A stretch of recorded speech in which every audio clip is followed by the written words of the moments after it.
deux semaines, il y a 2017 extension 1 qui a été shippée, qui avait été présentée à IBC en septembre à Amsterdam. Et donc là, voilà, maintenant c'est shippé, c'est disponible. Donc elle amène pas mal encore de petites nouveautés. Donc voilà, on va faire un petit tour d'horizon. Je vais vous montrer deux trois petites bricoles un peu rigolotes, j'espère. Et puis on va tout de suite se lancer dans le vif du sujet. Donc on aurait pu faire comme ça un petit déroulé de slides dans tout, mais on va essayer directement de rentrer dans le vif du sujet. Euh, en vous parlant donc effectivement encore et promis après c'est fini sur la gestion du color management. Donc voilà, on voit hein, que de toute façon c'est un peu le nouveau. Il y a 5 ans on avait des la problématique c'était de gérer les formats de caméra. Ben maintenant ça s'est un petit peu déplacé, c'est toujours évidemment intimement lié, mais c'est voilà, c'est le fourre-tout généralisé concernant les espaces colorimétriques. Alors il il y a plusieurs écoles, non, il y a deux écoles, il y a la bonne école et la mauvaise école. La mauvaise école c'est directement de faire ça en color correct, puis ajuster un peu les niveaux, puis on va dire que ça passe.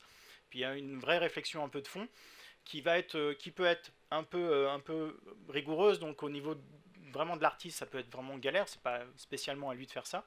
Mais après, dans un raisonnement un peu plus global, ça peut être assez intéressant de mettre en place des petites choses de gestion par rapport à l'espace colorimétrique. Donc du coup, le flemme va amener un petit peu tout ça. Comment ça va se passer? C'est que... est-ce que je peux sortir du projet je réfléchis, est-ce que ça vaut le coup? Oui, ça vaut le coup, allez, hop, on sort. Donc du coup, en fait, dans la création du projet, vous allez avoir quelque chose lié directement au color management, ça va être directement au moment de la création du projet, et ça va être assez simple, hein. Je vais juste... vous allez avoir le choix de dire non, non, moi j'ai pas envie de me lancer là-dedans, je veux rester avec mon flemme classique, et donc finalement de gérer, hop, nouveau projet. Ici, sur la notion de color policy, ici, on va pouvoir dire legacy. Donc legacy, ça va être vraiment le comportement nominal tel qu'on le connaît actuellement. Ou alors, on va dire non, non, mais finalement, je veux aller travailler un peu comme ce que proposait Transcoder au démarrage, à savoir dans quel espace colorimétrique on veut travailler. Donc on va pouvoir dire maintenant, je vais travailler dans l'espace colorimétrique ACES. Et puis, par exemple, je vais aussi pouvoir créer des rules, donc des règles de gestion de l'espace colorimétrique. Donc ici, vous avez un exemple, ici, rule example, qui va vous créer finalement des petites rules sur lesquelles vous allez pouvoir un peu pas vous entraîner, mais les propres règles. Alors pour le moment, c'est un peu ésotérique, un peu ce dont je vous parle, au niveau des règles, un petit peu de gestion du color management. On va rentrer tout de suite dans le détail, en fin de compte, parce que donc là, j'ai créé un projet voilà, avec des règles un peu en place, et puis on va regarder directement dans le Graphic Hub comment ça se passe pour aller dans le Media Hub pour aller directement aller chercher des médias. Donc je vais aller dans mon petit rangement ici. Voilà, donc typiquement ici on a pas mal de médias rentrés dans des répertoires. Donc on va un petit peu analyser un petit peu tout ça, on va s'afficher un petit preview, et puis vous allez voir que ben, je vais sélectionner mes différents clips ici. Et puis globalement, ah mince, j'avais pas fait mon truc.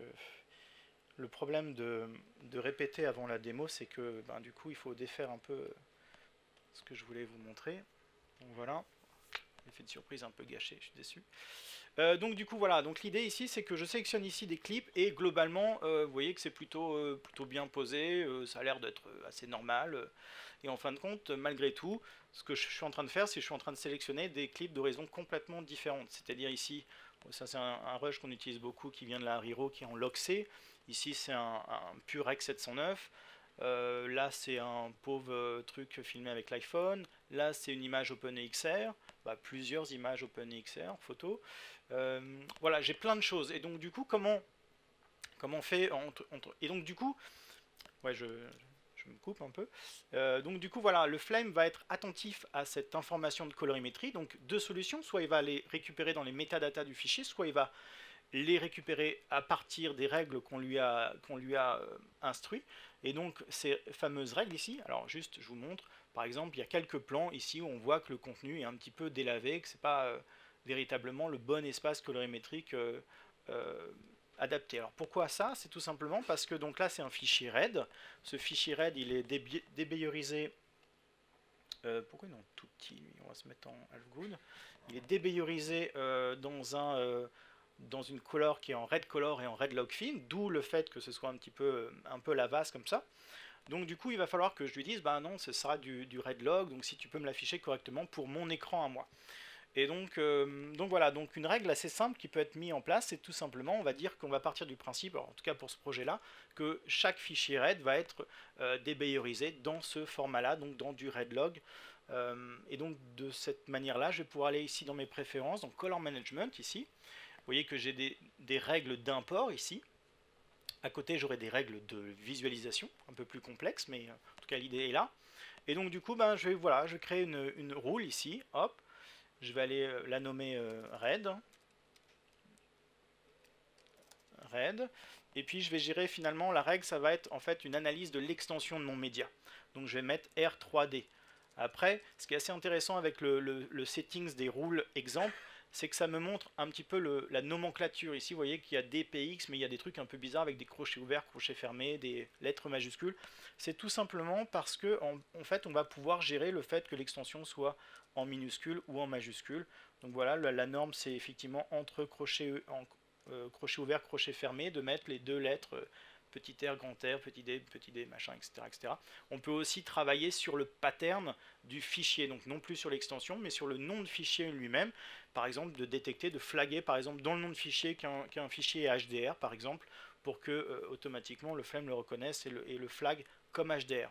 Et je dis flag, je vérifie juste que donc ça c'est bon, hop hop hop, et donc du coup évidemment le input color space, ben, il va falloir que je lui dise non non, ben, ça sera pas du RGB et ce sera, et vous voyez là en fait ce qui est assez intéressant c'est que je suis plus obligé d'aller dans les color transform, des trucs un peu compliqués, de qu'est-ce qu'on doit faire, est-ce que c'est de la conversion, est-ce que c'est du display, tout ça, non là c'est beaucoup plus direct, c'est ok, ben, en fin de compte c'est une caméra RED, et du coup, bah tiens, Red Log Film, Red Color 4, c'est très bien, c'est ce qu'il me faut.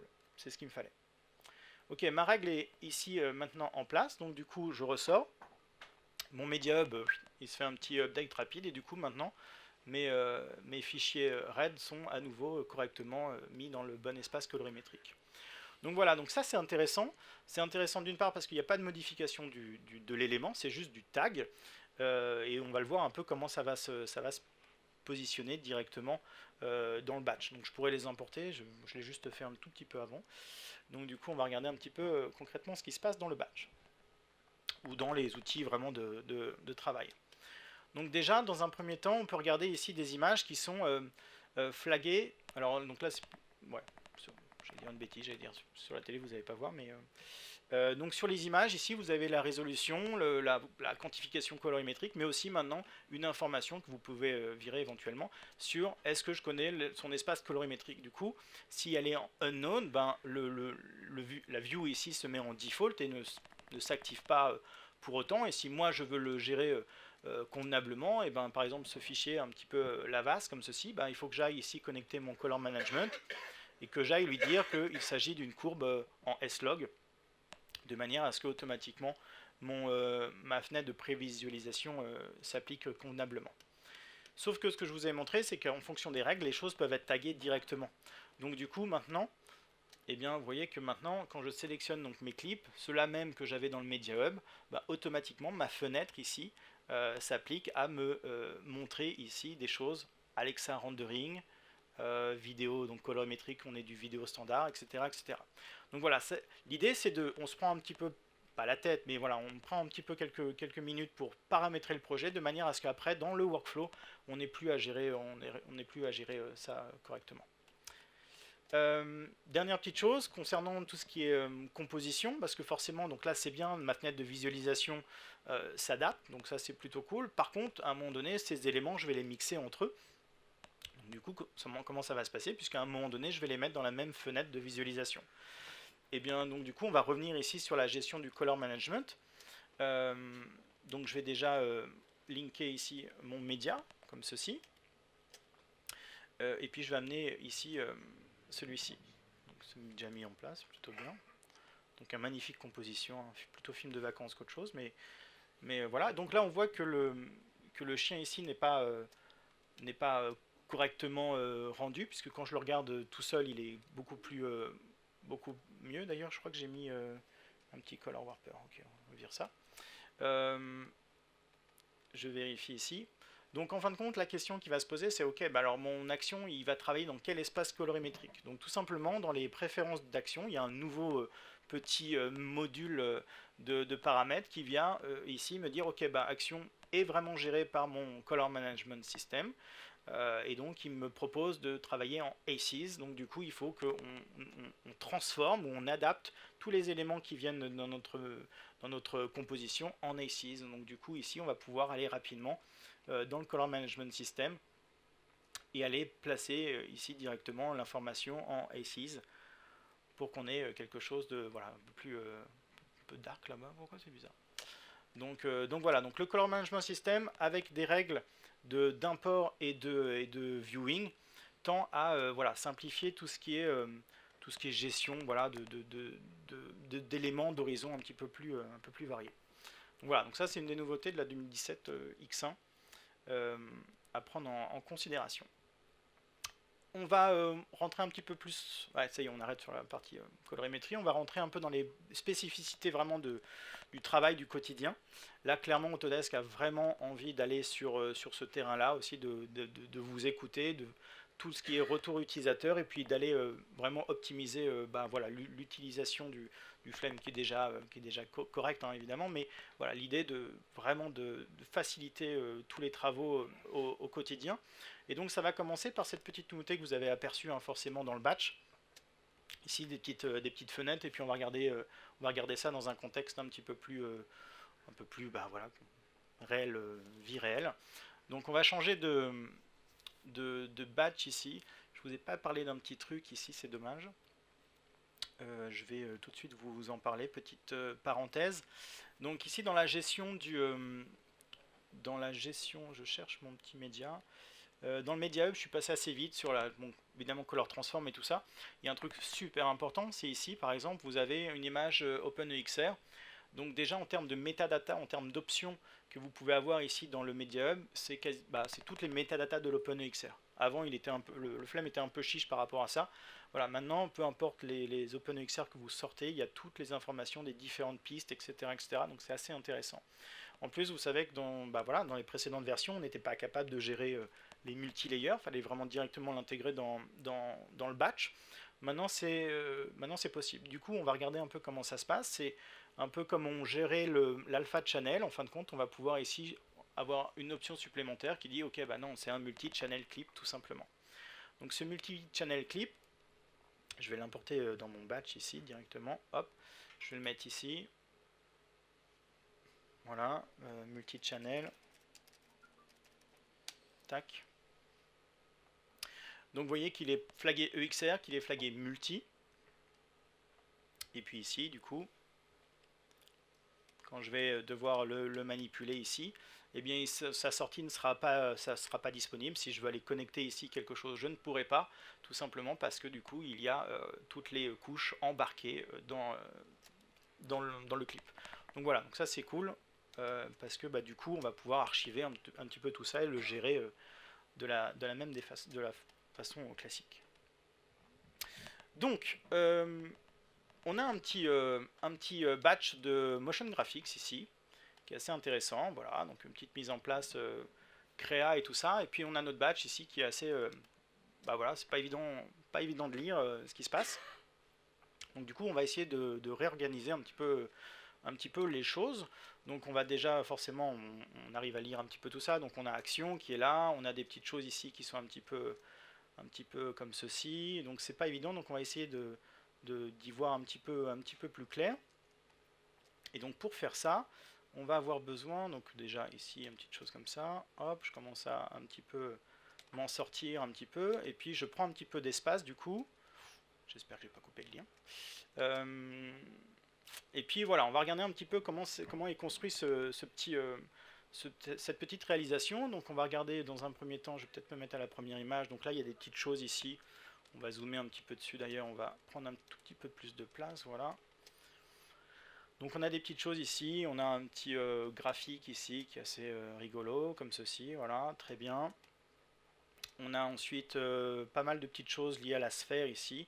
Donc là ça bouge pas, mais si on regarde plusieurs sorties de ce nœud d'action, il y a des petites choses assez malines qui ont été faites pour sortir comme ça pas mal d'éléments graphiques.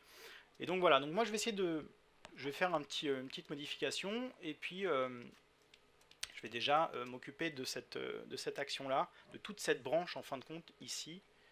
Hop, je vais afficher le résultat, ça serait peut-être mieux. Hop. Ok. Donc voilà, donc cette branche, ça va être on va dire la partie wireframe de ma compo. Donc du coup, j'ai envie un peu de la localiser. Donc du coup, je vais utiliser une des nouveautés de Batch qui s'appelle les compasses, qui vont être des zones finalement de sélection qui vont englober les nodes. Donc pour les créer, c'est assez facile, il faut raccourci clavier et puis on va passer en C pour compass. Ici, on va entourer finalement les nodes que je veux sélectionner, puis automatiquement je vais avoir une petite boîte qui va se créer. Je vais écrire ici wireframe comme ceci. Je vais tout de suite, prenez tout de suite le réflexe parce que ça va vous éviter d'en créer un peu partout, de sortir du mode de création de compass, puisque là je suis toujours en mode de création. Hop, on repasse en move. Et de cette manière, maintenant j'ai quelque chose d'assez intéressant, puisque voilà, j'ai maintenant la possibilité de sélectionner toute une partie de mon arborescence assez vite fait. Je vais avoir un menu dédié à cela. On va voir qu'on pourra un peu gérer des priorités. J'ai rapidement un petit raccourci pour le coloriser. Donc on n'est pas évidemment, on n'a rien inventé, hein, puisque ça se faisait évidemment ailleurs. Hein. Mais au moins voilà, on récupère une de ces fonctionnalités-là qui pouvaient être très utiles. Donc on va regarder un petit peu justement en pratique des petites choses. Ici on va cacher cette forme, on la réutilisera tout à l'heure, et puis on va nous-mêmes faire une petite géométrie comme ceci. Donc on va aller importer un objet 3D dans notre action ici. Donc on va prendre ici une magnifique petite boîte, et puis l'idée ça va être de la déformer, de prendre que la partie wireframe, etc. etc. Donc du coup on va faire ça assez rapidement, on va virer la texture dont j'ai pas besoin, et puis donc au niveau de la géométrie on va aller jouer sur la partie wireframe de ma géométrie. Ensuite l'idée ça va être de déformer cette géométrie, donc on peut utiliser un deform mesh, hop, assez rapidement comme ceci. Et puis une fois qu'elle est sélectionnée, on va aller jouer un peu sur les lattices, puis vous voyez que pour le moment j'ai pas d'icône, on va rapidement en afficher ici. Donc la gestion des icônes a potentiellement grandement changé dans cette nouvelle version de Flame. Donc du coup vous avez même un menu qui est sorti finalement de nos préférences qui sont ici, donc la possibilité de faire icône on, etc. etc. Quand je sélectionne ma mèche, bah forcément c'est assez visible. On va voir que dans la sélection des objets 3D, mais ça on verra tout à l'heure, qu'on a évidemment la possibilité aussi de manière plus précise visualiser tout ça.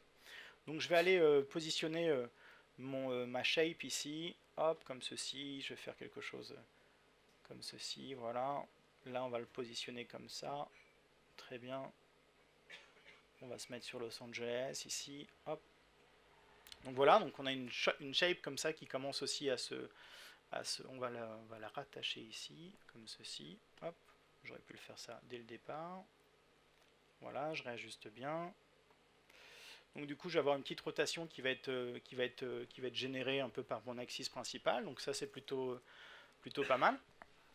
Donc l'idée ici du deform mesh, c'est vraiment de torturer un petit peu la forme géométrique que je voulais. Donc je vais pouvoir ici rapidement revenir sur ma première shape qui était un tout petit peu mieux calée. Et du coup, ce qu'on avait fait aussi, c'est simplement une petite animation ici sur Kero, ici, juste une petite animation de ma shape. Ce qui peut être assez intéressant si je veux rester un peu dans la partie motion graphique, c'est aller de dupliquer finalement cette branche. Ici, je vais l'attacher de la même manière. Je vais ici le faire, viens à toi. Hop, comme ceci. Voilà. Et puis donc du coup, cette forme là, donc c'est bien sur la deuxième hein, sur laquelle je joue. Je suis dans Material ici, hop. Voilà, donc c'est bien cette forme ici. Je vais utiliser un outil qui s'appelle Atomize, hein, qu'on utilise assez rarement, mais qui peut avoir son intérêt de temps en temps. Et donc du coup, cette géométrie de wireframe, maintenant je vais la transformer avec un autre, donc Atomize, de manière à finalement la faire uniquement, la transformer finalement en nuage de points. Donc là, pour le moment, il n'y a pas énormément d'arêtes, puisqu'il y en a une douzaine. Et donc du coup, je vais pouvoir gérer ici sur les différentes arêtes. avoir quelque chose comme ça. Donc je peux travailler sur des carrés ou des ronds et tout, ça peut être assez intéressant. Je peux même éventuellement texturer cette chose-là, éventuellement en allant chercher par exemple une color source. Hop, je vais amener ça dans mon action.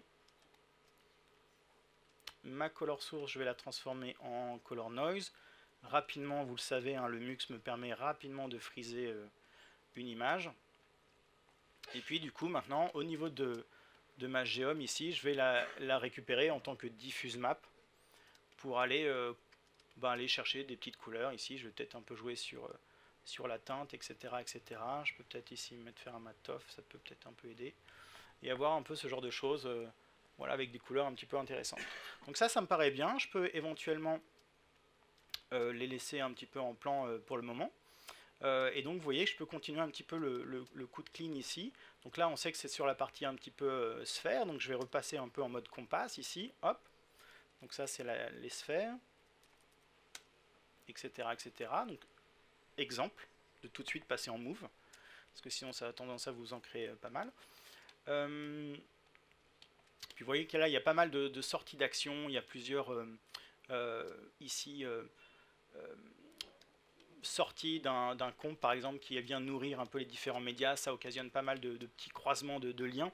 Donc voilà, l'idée ça va être de pouvoir utiliser un autre petit outil qui est bien utile, qui existait plus ou moins déjà sur la première version, donc la 2017.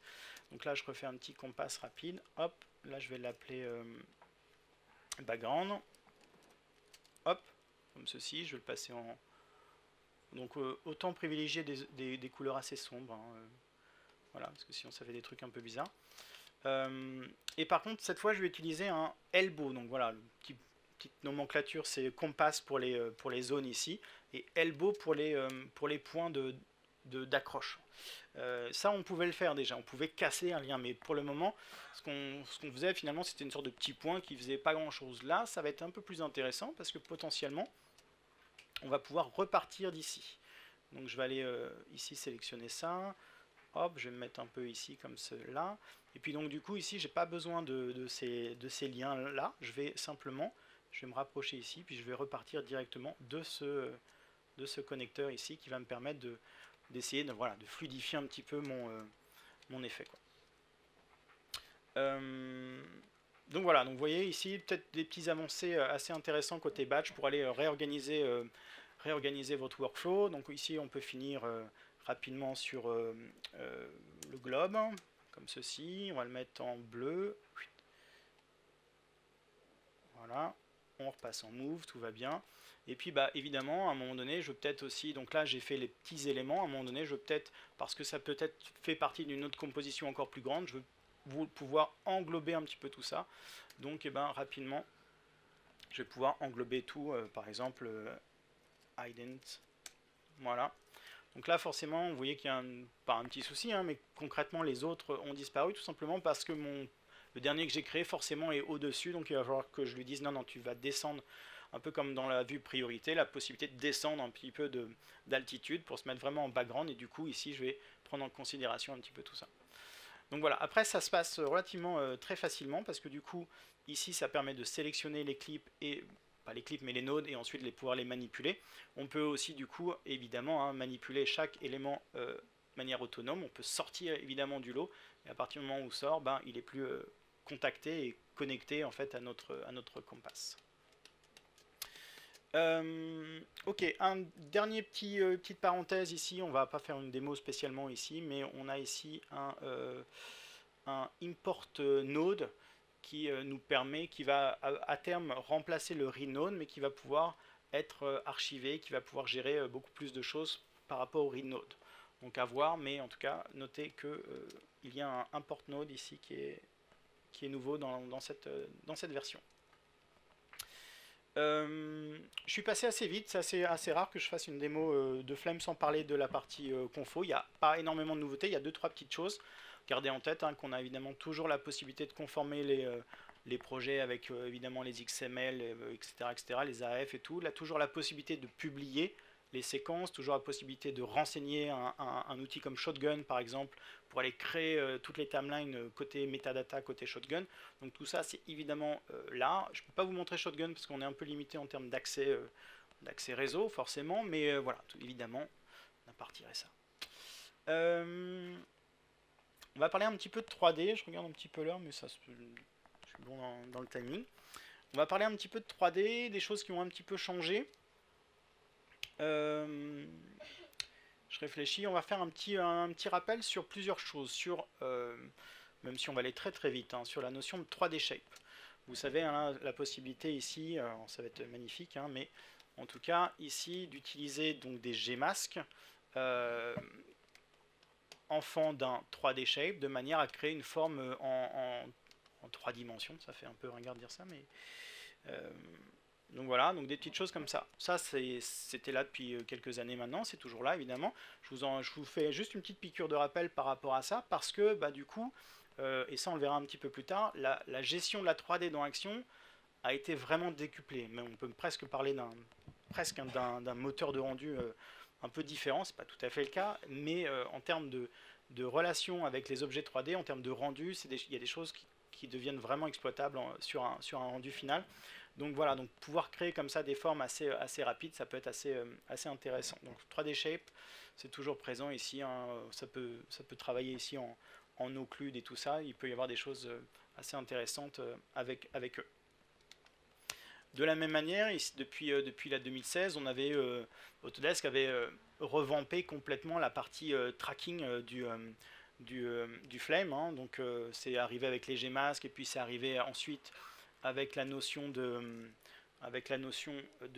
perspective grid, directement même aussi intégré dans Axis. Donc ça, je ne vais pas vous refaire une démo complète par rapport à ça, hein, mais la possibilité vraiment de traquer des choses qui étaient très compliquées à faire avant. Donc par exemple plein de Gmasks ici qui peuvent se déformer et puis aller ensuite intervenir parce que chaque Gmask est après une sélection. Donc c'est des choses intéressantes. On va juste nous refaire une petite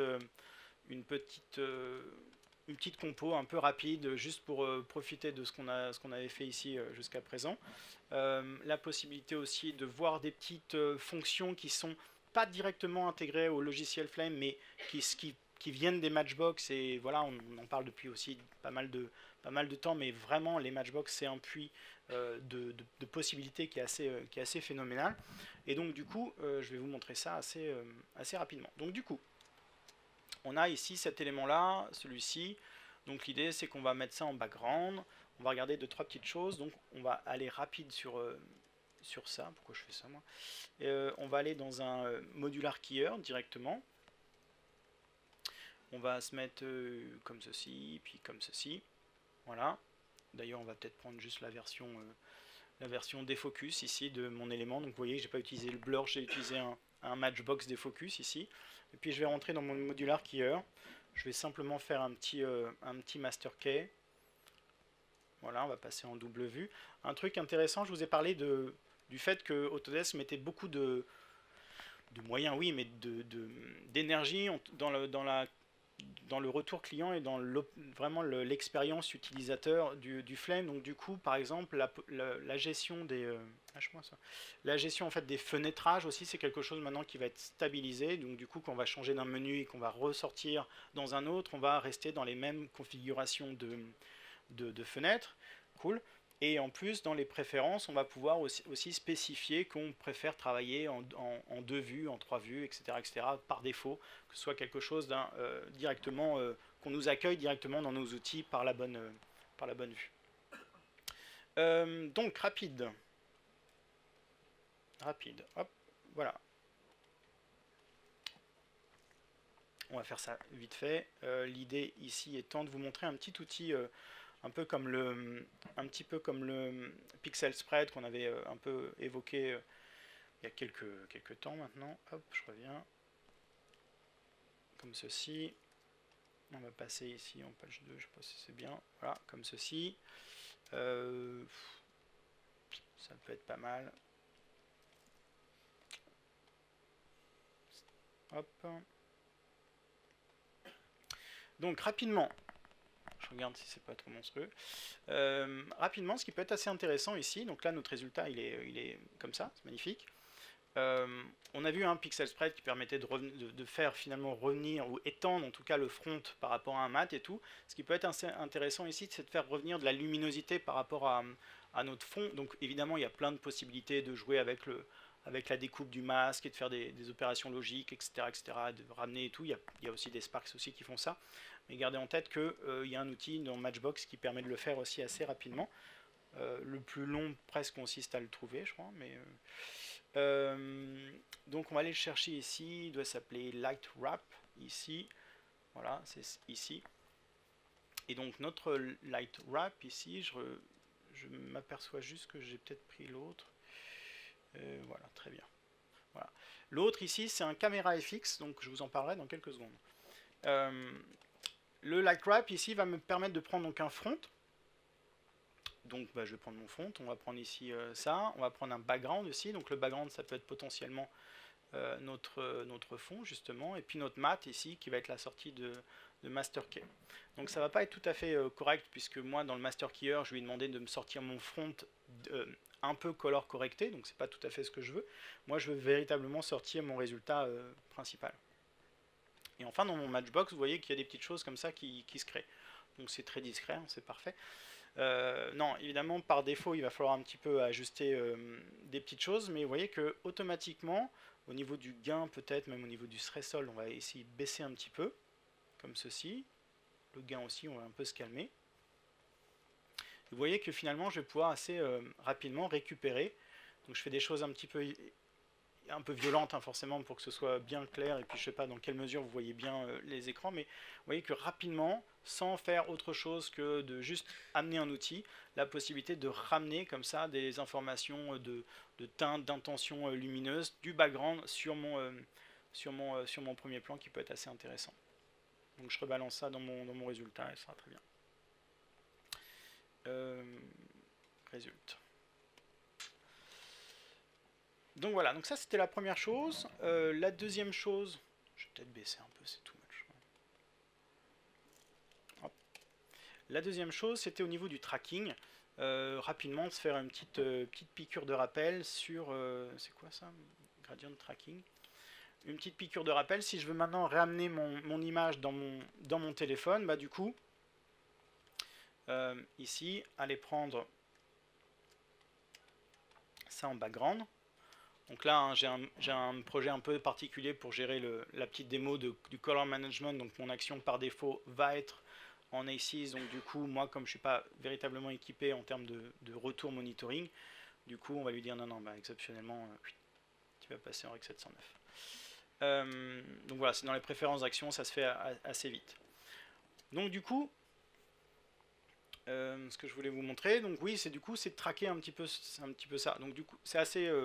c'est jamais évident, c'est un tracking en perspective et tout ça. Ce qui est un peu galère en plus, c'est qu'au niveau de mon écran, bah, j'ai pas mal de choses qui se passent autour, au-dessus, pas au-dessus, mais voilà, dedans et tout. Donc du coup, en termes de points de tracking, je vais pas pouvoir faire convenablement les choses telles que j'ai l'habitude de faire. Donc du coup, ce que je peux faire, c'est... qu'est-ce que j'ai fait? Je vais mettre en background, hop, comme ceci. Voilà, on va virer ça. Et je vais créer dans un premier temps une perspective grid. Donc dans les outils d'action, je suis passé dans Action, je vais prendre une perspective grid. Rapidement, je peux peut-être passer en mode F8. Hein, je vais peut-être juste lui spécifier que je vais être sur mon truc 0. Il veut pas. Ok, bon, c'est pas grave. Je vais aller positionner ma perspective grid ici, comme ceci. Voilà, pour aller caler convenablement voilà, mon univers. Il va me refaire une sorte de caméra avec une focale adaptée. Du coup, ben, évidemment, dès que je vais connecter, par exemple, je vais récupérer ici, hop, hop, on va utiliser une nouvelle fonctionnalité, c'est très bien.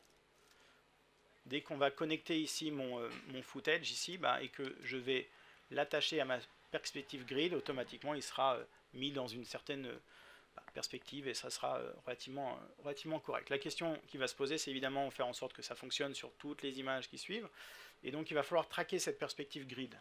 Donc par défaut ou sans trop y réfléchir, une perspective grid c'est quelque chose qui peut se traquer, c'est-à-dire automatiquement il y a une zone déjà un peu définie. Si je cache un peu mon image, voilà, il y a une zone ici, un rectangle, et automatiquement je peux lancer le tracking directement dans cette perspective grid. Le problème qui se pose dans cet exemple-là, c'est évidemment tout ce qui est reflet et tout, passage des doigts et tout, donc des choses un peu compliquées à gérer. Donc c'est interdit, je peux pas partir sur un track de la sorte. Donc du coup, je dis beaucoup du coup en ce moment, je vais utiliser un Gmask, une autre zone de track, et donc je vais rapidement prendre un Gmask, hop, l'attacher à Perspective Grid, et puis je vais créer ici ma zone de tracking, hop, de fermer. Petit réflexe aussi quand on utilise les Gmask uniquement en tant qu'aide de tracking, c'est faire en sorte de désactiver le rendering pour éviter que ça perturbe un peu la composition. Ça n'enlève rien dans ses capacités de track et d'influence en tout cas, mais au moins ça n'agit pas véritablement comme Gmask. Et puis donc du coup, maintenant que j'ai ça, je vais éviter de ne pas faire de bêtises.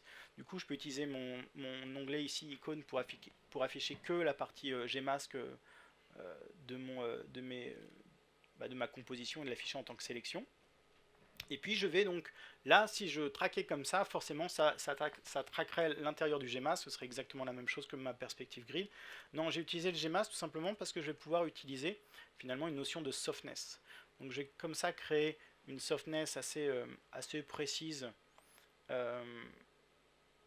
de mon téléphone, comme ceci, voilà, quelque chose comme ça. Et puis au moment du tracking, finalement, pour ma perspective grid, je vais lui dire, bah attends, on va effectivement, donc ici dans l'onglet tracking, je vais lui dire, on va inclure les Gmask. Et donc d'ailleurs, si je fais ça et que je fais en F8, alors lui il a décidé, bizarre ça. Je réfléchis ici, non, ok, pas grave. Donc du coup, je voulais vous montrer en fait la notion de snap et tout, une petite information ici qui se fait là, mais c'est pas très grave. On va passer outre. Donc du coup, voilà, je ne vais pas lui dire, ok, tu prends les Gmask, je vais simplement lui dire, on va prendre les gradients, tout ce qui est softness lié à mon Gmask. Donc ici, si je remets mes icônes, donc mon Gmask ici, et je vais prendre les gradientes. Donc ça n'empêche qu'il va y avoir quand même des choses à gérer liées au tracking, notamment la notion de lighting. Est-ce que la lighting, l'éclairage et la notion de luminosité de ma zone de recherche va évoluer? Bah oui, je vais mettre oui. Est-ce qu'il y a une occlusion dessus? Est-ce que potentiellement il y a quelque chose qui la masque ou qu'elle sort du champ? Bah oui, là pour le coup aussi. Et puis est-ce que ça vaut le coup de prendre les informations de RGB? Bah là on est sur du noir, donc c'est peut-être pas fondamentalement obligé. Et puis je vais lancer le tracking. Je vais un peu croiser les doigts parce que ça marche pas toujours. Mais le plus dur est passé. Cool, c'est bon, c'est fini. Donc voilà, donc ouais, l'idée c'est que... Hop. On va se calmer, c'est bon. Donc voilà, donc ouais, ma perspective grid qui déjà mettait en place mon élément. En plus maintenant, donc elle est traquée, donc du coup je peux faire revenir mon élément ici. Je peux faire en sorte que mes informations d'icônes soient uniquement concentrées sur ma sélection. Du coup, vous voyez que j'ai ma sélection qui est en place, donc une petite modification ici de perspective éventuellement pour affiner le tout, un petit mode de fusion pour définitivement faire en sorte que ça soit pas trop mal. Je vais passer en mode peut-être screen, rapido, voilà. Et puis on a quelque chose au doigt après qui commence à se tenir. Donc voilà, donc là je voulais juste faire une petite piqûre de rappel sur cette petite technique qui est vraiment un dérivé de ce que vous connaissez déjà, mais qui est toujours assez intéressant d'avoir en tête.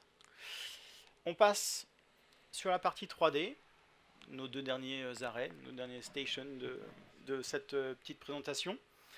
Nos derniers arrêts, ça va concerner la 3D dans Action. Donc comment va être gérée vraiment la 3D dans Action. Donc pas mal de petites choses, notamment déjà un truc tout simple. Alors ça va pas être très très beau là dans un premier temps, mais on va faire assez vite. Je vais prendre un peu de place aussi. Je vois qu'il y a des choses ici. Donc là je suis dans une scène 3D. Donc j'ai des objets 3D, j'ai importé des objets 3D. J'ai mis de light dans un premier temps et pas grand chose d'autre pour le moment. Et puis bon bah voilà, évidemment je peux bouger ma caméra. Alors déjà dans un premier temps, la partie caméra a un petit peu évolué. Ça c'est pour faire venir peut-être des gens qui proviennent plus de la 3D. C'est qu'il y a tout la configuration clavier d'un Maya par exemple qui est là. Donc par exemple faire un Alt pour un Alt pour un orbite ici, un Alt Shift pour déplacer ma caméra. Ça, on l'avait un peu moins, donc ça peut être assez intéressant d'avoir Alt Shift. Voilà, tout est conservé, hein, l'historique est conservé ici, hein, le dolly, tout ça en Z et en O pour orbite, mais voilà, il y a des petites fonctionnalités supplémentaires concernant la prise en main, et voilà, l'idée aussi c'est qu'Autodesk a enfin compris que Flame et Maya, ça devait vraiment jouer la synergie, et du coup ça passe pas que par les raccourcis clavier évidemment, mais en tout cas ça passe par entre autres le côté homogène du pilotage finalement d'une scène 3D. Ensuite, il y a un effort énorme qui a été fait sur la gestion des shadows, sur la rapidité des shadows, sur la qualité des shadows, quelque chose maintenant qui est assez phénoménal. Dans un premier temps même, par défaut, quand vous faites un shadow casting, c'est que par défaut, vous n'avez plus le 2D ennemi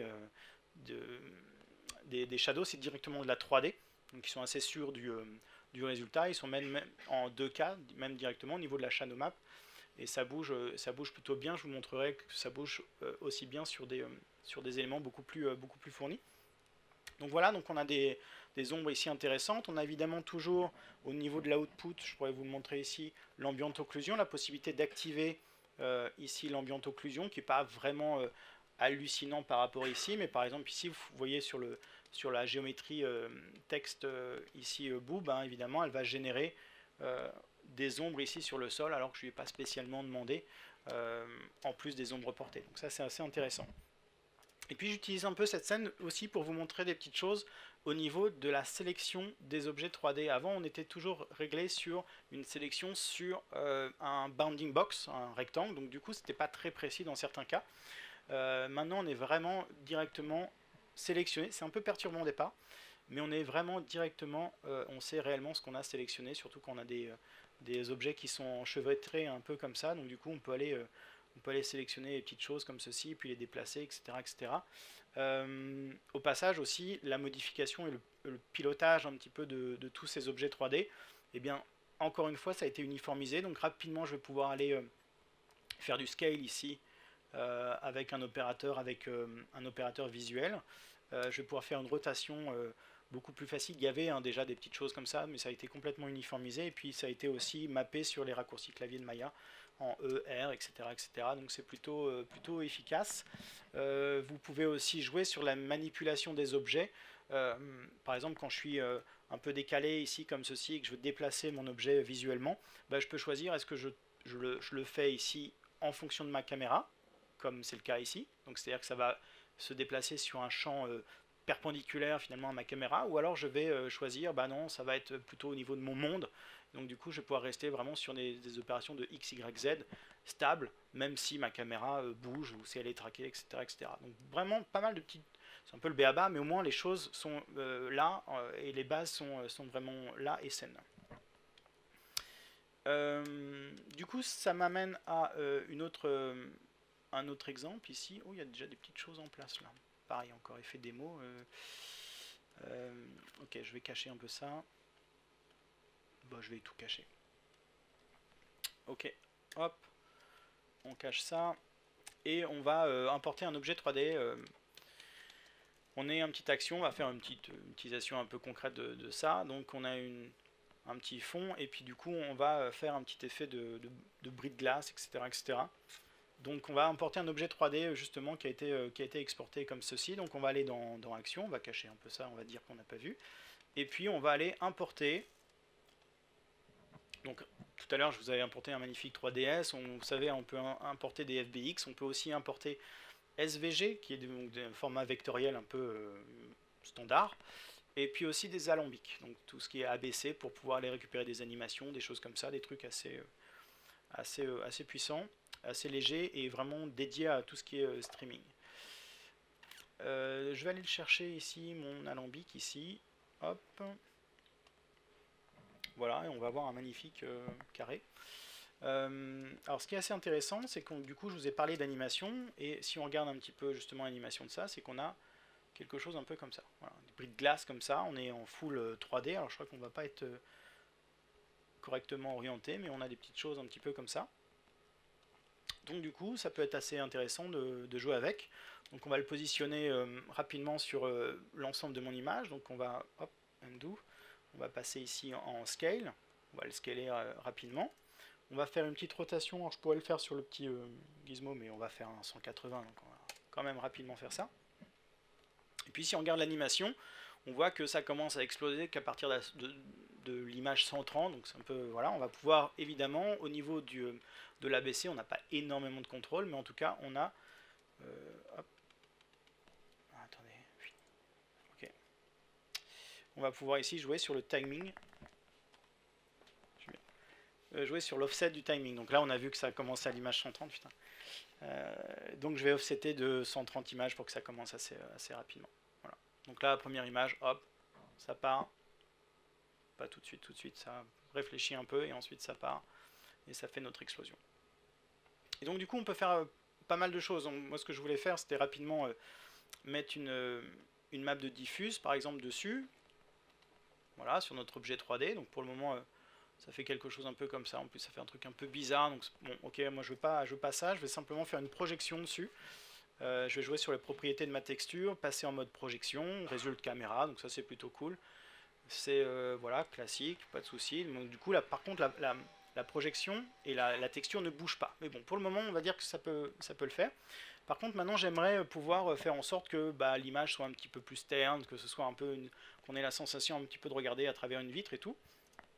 Donc évidemment j'ai plusieurs approches par rapport à ça. Je peux aller chercher un outil de colorimétrie directement dans mes notions de layer, mais je peux aussi travailler avec les matchbox directement dans Action.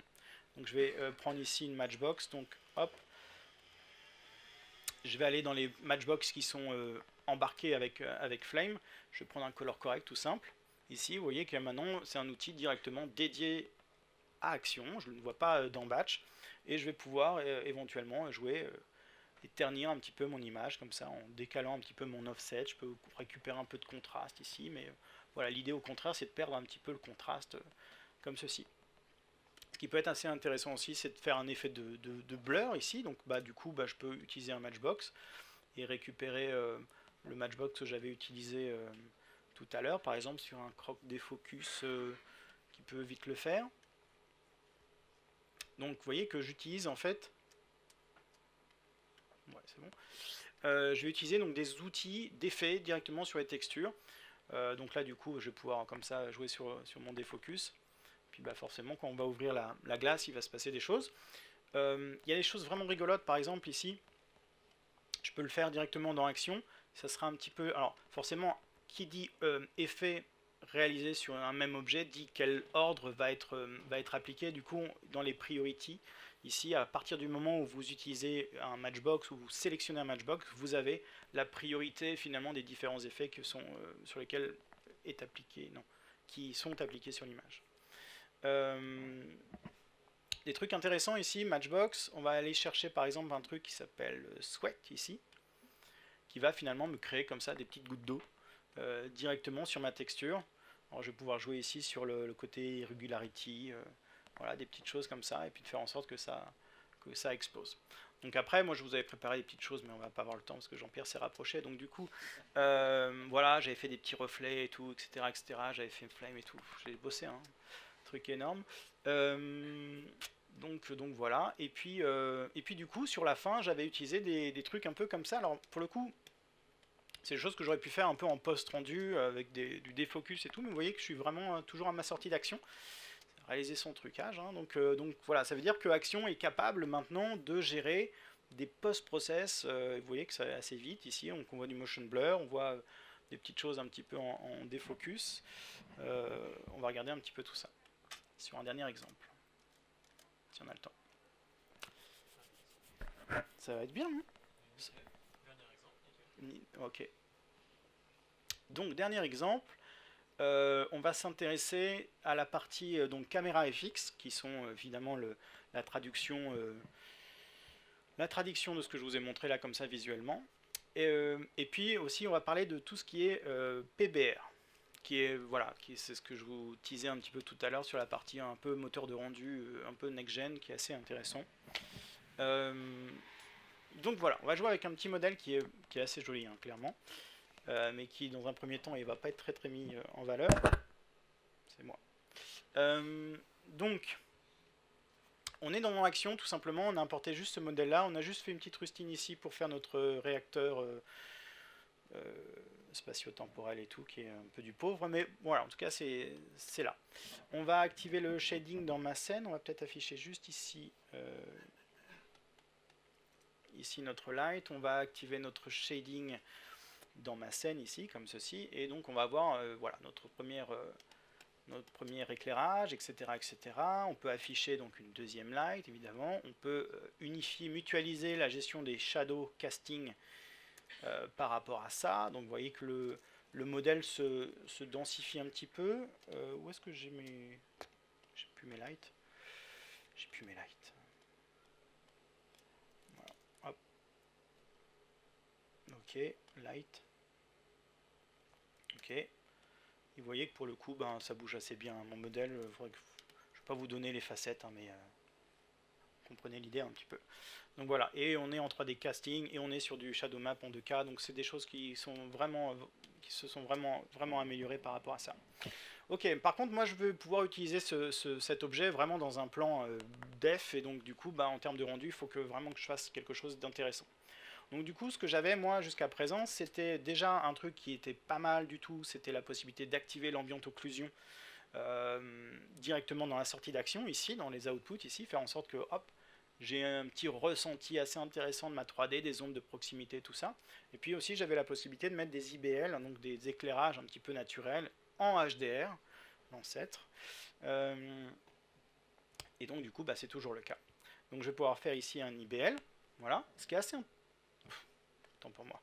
Ce qui est assez intéressant, c'est que là, si vous sortez un IBL sans avoir au préalablement merdouillé et sélectionné une texture, et ben automatiquement, il va vous proposer finalement 3-4 exemples d'IBL. Donc on aura déjà un petit aperçu de l'IBL. Donc l'IBL, hein, vous savez que si vous voulez la faire fonctionner, ben, on peut la mettre soit sur l'objet directement, soit aussi directement sur la caméra. Sur l'objet, ce sera évidemment... Ben, object only, j'ai envie de dire, ça concernera que l'objet. Si vous la mettez sur la caméra, ça va faire sur toute la scène, et sur tous les objets, sur toutes les images, etc. etc. Donc l'IBL n'a pas véritablement changé en termes d'options, vous ne serez pas dépaysé. Par contre, ici, dans le read file, ici, vous avez la possibilité, comme ça, d'aller taper plusieurs exemples ici. On a quelque chose comme ça, voilà. Donc là, c'est pas encore très clair parce que mon objet, pour le moment, il est blanc, il va pas réagir encore énormément à mon IBL. Et ça, c'était le cas jusqu'à cette version, juste avant l'arrivée de la notion de PBR. Donc maintenant, si je veux vraiment tirer parti de mon information d'éclairage, l'IBL, c'est vrai que je prends ça pour acquis, mais en fin de compte, donc l'IBL, c'est Image Based Lighting, c'est finalement ce que fait le moteur de rendu de Flame, c'est que l'image ici, d'ailleurs c'est pas pour rien que vous la voyez de manière un peu sphérique ici, enfin, il veut pas, eh bien ça va finalement créer une sphère qui va être mappée par cette texture qu'on ne voit pas pour le moment évidemment, et qui va servir de source lumineuse. Du coup on va avoir un éclairage. Si en plus l'IBL est vraiment en HDR, c'est-à-dire que l'information lumineuse d'un ciel, eh bien, c'est complètement différent que l'information lumineuse d'un mec avec un t-shirt blanc, forcément, on aura quelque chose d'assez proche du réel. Ce sera très intéressant. Par contre, pour le moment, on n'était pas capable de véritablement tirer profit de l'IBL, des informations lumineuses, et de le voir rendu correctement. Ça a changé en fin de compte, puisque maintenant, et ça va passer par un autre qui s'appelle le shader ici, qu'on connaît, hein, qu'on a déjà utilisé pour d'autres raisons, mais qui vient ici, quand tu veux, voilà, qui vient à proposer une nouvelle solution. Déjà en termes de rendu, il y a eu quelque chose qui s'est passé. Si on fait ça et si on fait ça, il y a clairement quelque chose qui se passe. Et ensuite, on va pouvoir visualiser les différentes options. Et la fameuse option que je voulais vous montrer, c'est la notion de PBR. Donc c'est les PB de R. Voilà. Donc physically based, et le R c'est rendering. Donc du coup, voilà, vous allez avoir vraiment des paramètres liés à la vraie vie, à savoir quand on va euh, définir un objet, est-ce qu'on va dire bah ouais c'est assez métallique, c'est assez brillant, ou au contraire bah non c'est assez rugueux, etc. Ce sont exactement les mêmes paramètres que vous avez là. Et donc du coup ici, par exemple, si je joue sur l'aspect métallique de mon objet, ben on va voir que véritablement j'ai des choses assez intéressantes qui se passent. Donc voilà, donc là c'est propriété métallique, donc un certain spéculaire, une certaine réaction par rapport à mon IBL. Et puis au-dessus, j'ai la notion de roughness, donc la dureté. Et de la même manière, bah, si je force un peu la dureté de mon objet, bah, j'ai quelque chose comme ça qui va être très dur, qui va être plus du tout brillant, mais qui va prendre les trucs de mon IBL. Ou à l'inverse, si c'est vraiment absolument pas dur du tout, ça sera quelque chose de parfaitement...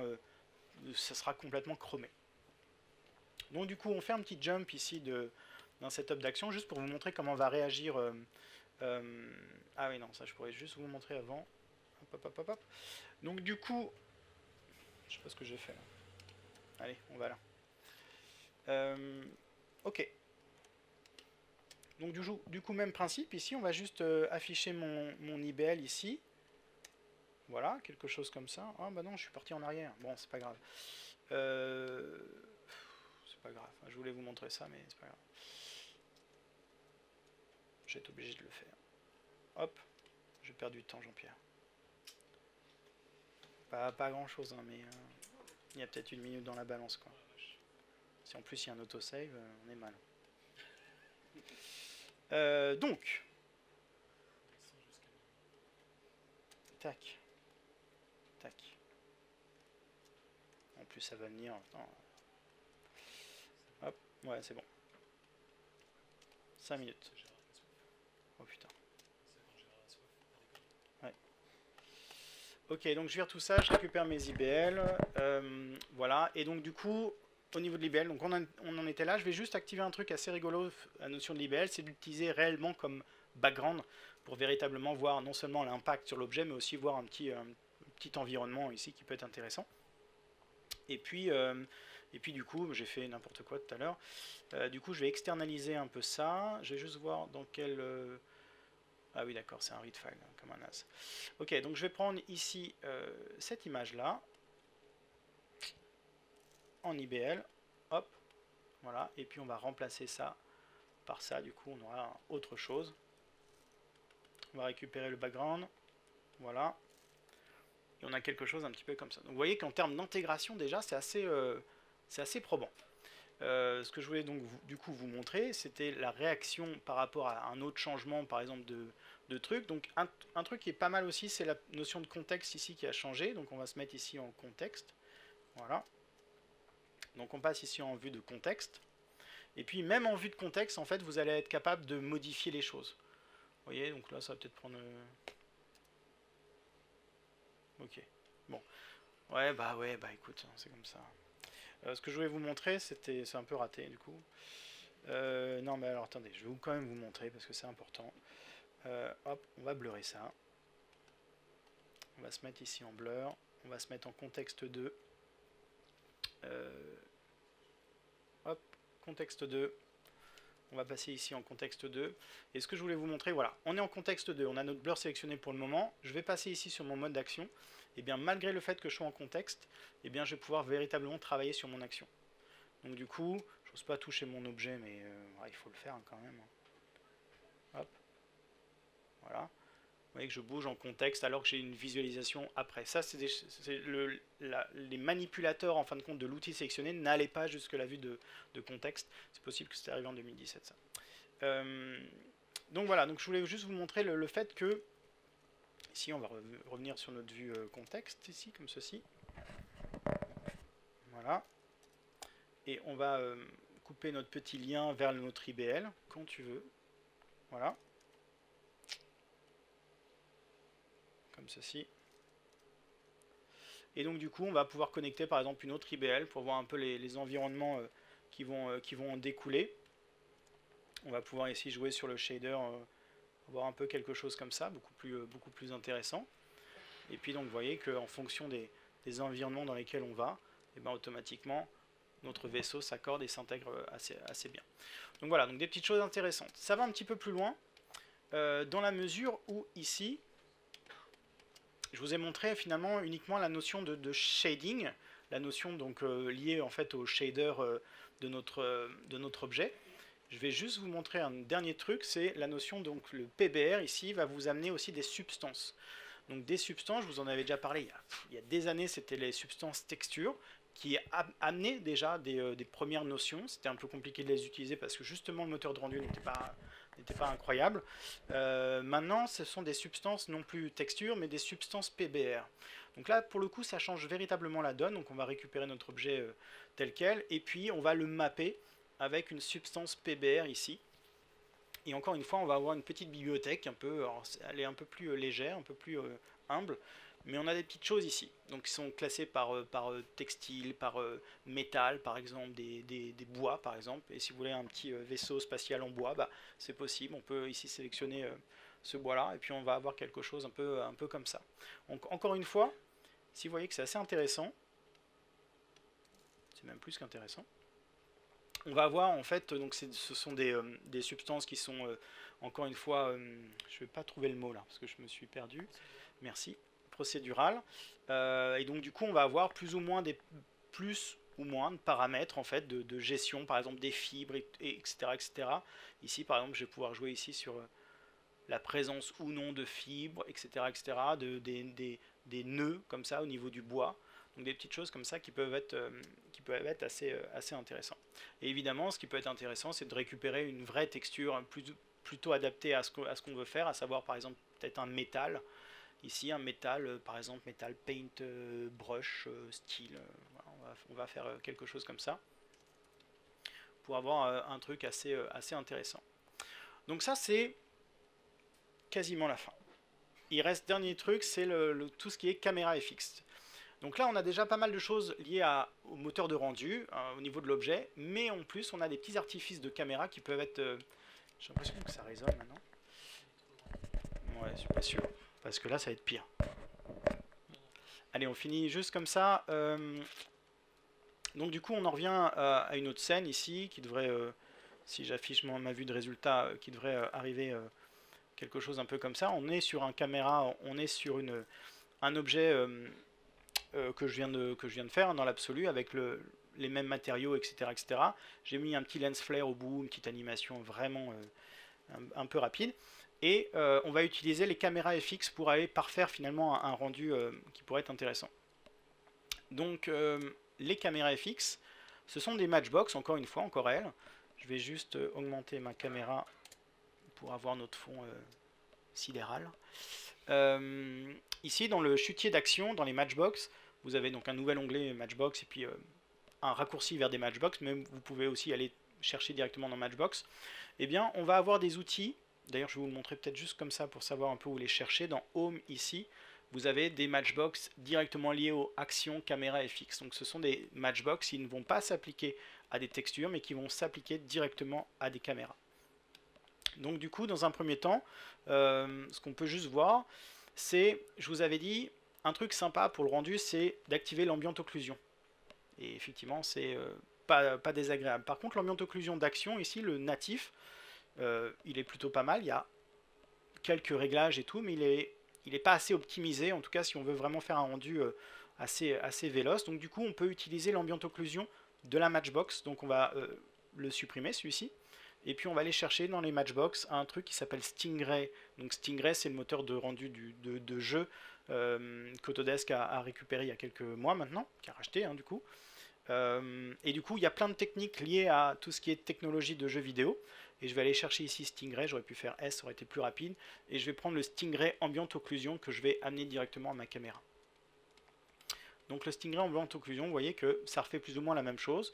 Sauf que, je vais peut-être avoir des réglages un petit peu plus précis sur certains trucs, en tout cas qui vont faire peut-être la blague un peu plus rapidement. Et puis aussi, en termes de rapidité, vous voyez que j'ai pas véritablement perdu en termes de manipulation, donc c'est assez intéressant. Donc je vais virer celui-ci, je vais récupérer le mien, c'est le même, mais au cas où. Voilà. Et puis je vais utiliser d'autres outils de Matchbox, un peu comme ce que je vous ai sorti Ambient Occlusion. Vous voyez qu'à côté il y a le Depth of Field, il y a le Motion Blur, il y a du Bloom, etc. etc. et que du coup on peut s'amuser à faire un peu comme ça une toile. Et c'est là, moi en tout cas dans ce cas-là où j'ai tout utilisé. Par exemple ici, un Depth of Field ici, donc un défocus directement dans Action. Donc on va se rapprocher un petit peu. Vous voyez que la partie ici arrière est complètement en défocus. Si on veut le régler, bah, c'est pas compliqué. Il suffit juste de forcer ici sur la notion de phare max et tout ça. Je peux avoir une visualisation justement de ce qui va être en focus ou pas. Régler un peu, par exemple, si je veux justement la partie de l'aile et tout en focus, et ben, je fais quelque chose comme ça. Puis j'aurai la partie avant qui sera en défocus. Et encore une fois, tout ça, ça va être quelque chose que je vais pouvoir manipuler très très facilement parce que potentiellement je ne vais pas avoir beaucoup de ralentissement par rapport à ça. Donc je peux cumuler un petit peu, mettre du motion blur, par exemple ici quand le vaisseau se barre, et ben éventuellement je peux afficher ici le motion blur, donc là encore optimiser à fond parce que du coup j'ai absolument pas de ralentissement. Je peux mettre des réflexions, donc ça c'est assez hallucinant d'ailleurs, des réflexions sur mon vaisseau. Pour le moment il n'y a rien, et bien je vais activer ici les réflexions de manière à ce que les réflexions soient prises en compte directement dans mon vaisseau. C'est pour ça qu'on pouvait commencer un peu à évoquer une notion de moteur de rendu, parce qu'on en est véritablement pas loin. Et puis ici un petit effet de blooming, qui va rajouter un petit effet de glow finalement sur les différentes brillances, donc forcément quand il met un peu la gouache, ben, ça crame un peu, mais voilà, en tout cas c'est réglable, c'est animable et tout ce qu'on veut. Et vous voyez, encore une fois, je me répète parce que j'étais le premier, pas le premier, mais j'étais vachement bluffé par la rapidité d'exécution du truc.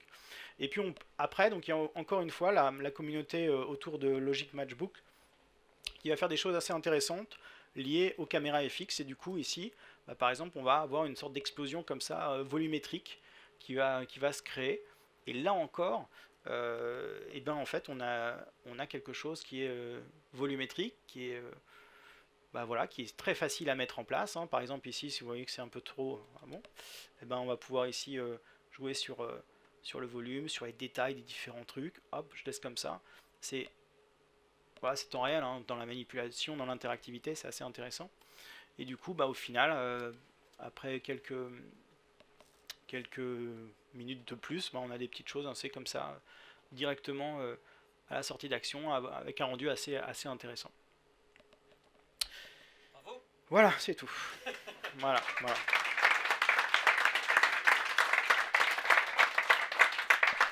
Cool. Merci pour votre concentration. Ouais. Maintenant,